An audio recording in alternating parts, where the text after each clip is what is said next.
All right, so here are some of the coolest like epithets, which are also basically kind of nicknames for people in history that I could find, and it really just shows you how imaginative some people in the past were and the kind of the crazy stuff that went down.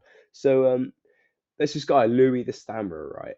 And his name actually comes from his physical weakness. He only outlived his dad by about a year and a half. And as well as this, he wasn't very fond of war. He was described by contemporaries as a simple and sweet man, a lover of peace, justice, and religion.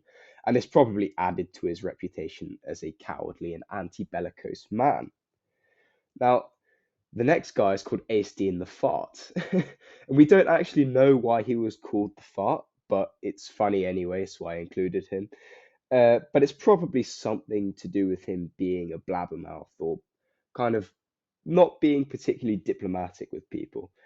His death was quite tragic, really. He was on a longship that was just about to get home after having gone raiding. A guy on shore blew a horn as they were coming into port, and this actually caused the boom on the ship. If you don't know what the boom is, this is what is on the bottom of the sail and it allows the sail to move in the direction of the wind. And if this hits you, it's really dangerous. So yeah, the guy on shore blew a horn, and this caused the boom on the longship to smack into Astein, and he was actually knocked overboard and drowned. So he'd done all the hard part with all the raiding. He just had to get home, and he was knocked off the boat. Really, really unlucky. Now, there's Justinian the Slit-Nosed, and he was a Byzantine emperor, the last one from the Heraclian dynasty. He was quite an ambitious guy. He wanted to see Rome restored to its former glory and borders, but he got a bit too big for his boots and was incredibly intolerant of opposition to his command. And in 695 AD, he was actually deposed. And to make sure that he never got back into power, his nose was cut off. But regardless of this, he still managed to take the throne again in 705, backed by an army of Bulgarians and Slavs. And he just replaced his old nose with a solid gold replica, which is pretty badass if you ask me. Now there's Charles the Fat.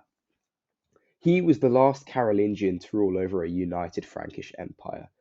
And during his reign, he was seen to be quite lethargic and inept, and he was ill a whole load of the time, probably suffered from epilepsy. He wasn't actually known as the Fat at the time, but in the 12th century, a monk decided to write that as his epithet, and it just kind of stuck with time. So we don't actually know if he was particularly fat or not, but if the monk thought that, it probably was the case. Alfonso the Slobberer.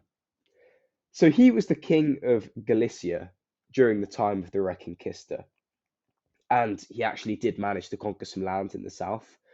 But his name actually comes from when he foamed at the mouth when he became enraged about certain things.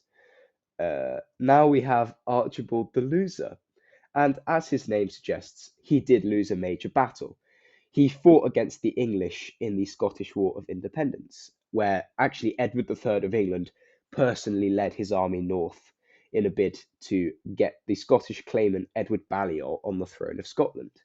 And Archibald fought in the Battle of Halidon Hill in southern Scotland, where Scottish forces were completely obliterated by the superior English archers, which was quite, I suppose, foreshadowing for Cressy and Agincourt later on in the Hundred Years' War. Among the dead was Archibald, who had lost the battle. Now we move on to Eric the Priest Hater. So he was a king of Norway in the 13th century, and he's widely seen to be quite an ineffectual ruler, relying mainly on his counselors to govern his nation for him. But that didn't stop him from picking a fight with the church. He went through some rough spells with them, and the people around him therefore dubbed him the Priest Hater. And now, finally, to leave it on a kind of high and not dark at all note, we come to Conomor the Accursed. So, after growing up in Cornwall, this guy establishes himself in Brittany in the 6th century, and he was prone to fits of violence and foul temperament, to the extent that his vassals actually thought he might be a werewolf. And there's actually a legend in which Conomor is said to have killed three of his wives. So, yeah, not great. Um, and when he attempted his fourth marriage with the lady Treffy, she actually refused to marry him based on his wife-killing reputation. But hearing this, he threatened to invade her father's lands, and so she was actually coerced into this marriage. And later on in the marriage, she heard of a prophecy where she kind of found out that Conormor's son was destined to kill him. So she knew that she couldn't get pregnant. Otherwise, Conormor would probably kill her and the baby that she was bearing. But inevitably, she did become pregnant, and she fled from Conormor to give birth to her son in a forest. So she actually hid her son, Tremeur, before she is beheaded by her husband. And miraculously, she was actually brought back to life by St. Gildas. In the end, though, Conormor won because he still hunted down his son after the death of his wife. So, on that lovely note, I'd really kindly ask you to like and subscribe if you enjoyed this video, and I will see you in the next one. Bye.